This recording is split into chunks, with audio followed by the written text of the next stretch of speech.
Well, that was the full moon in Cancer.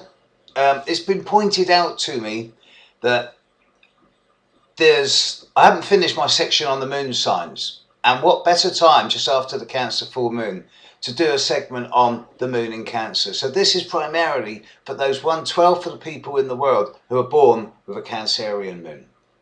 What's it mean to have the moon in Cancer?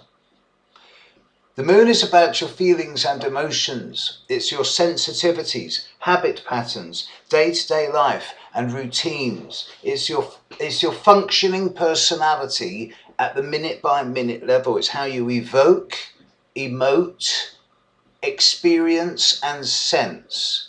It is not who you are, but it is the emotive and sensual interface with the outside world.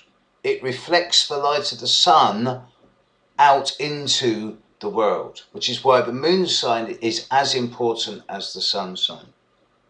The moon in Cancer is in its natural home because the moon by its nature wanes. It flows and doesn't. It seeps down, it grows up. It creates growth, it creates shortage. And the moon in Cancer with its natural tidal motion is really healthy. This is where you find the rock pools.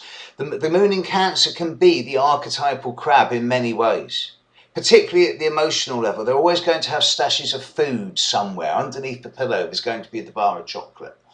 There can be a degree of emotive insecurity which can be assuaged by comfort food, most notably chocolate. And here the archetype does actually work.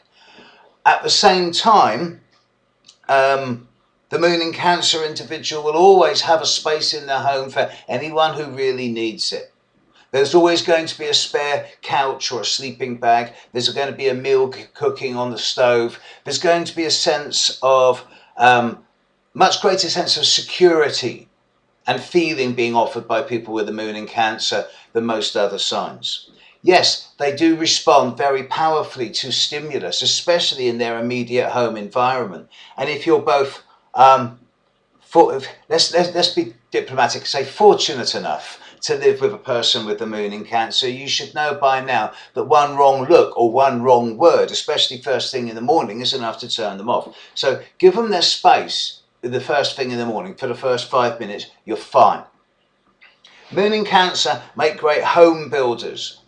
The archetype is that they are the archetypal mother, regardless of gender.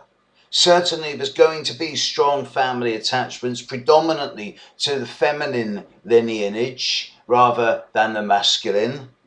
And with the moon in Cancer, there will be a pride in one's home. One's home is not so much one's castle as one's nest.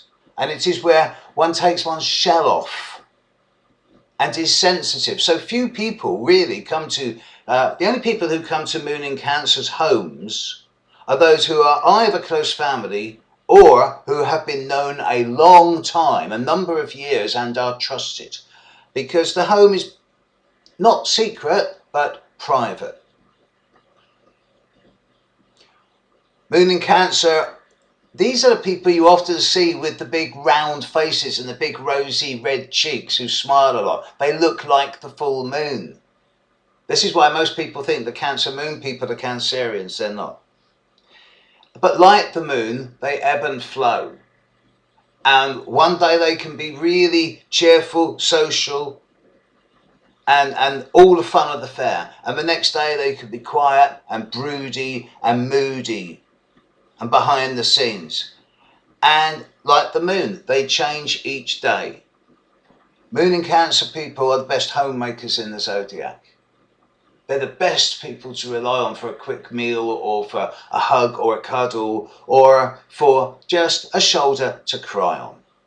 But don't take advantage of them, because otherwise they get the hooks into you, and you wouldn't want to be on the receiving end of moon in Cancer's claws, because they reserve that for the people who abuse their generosity.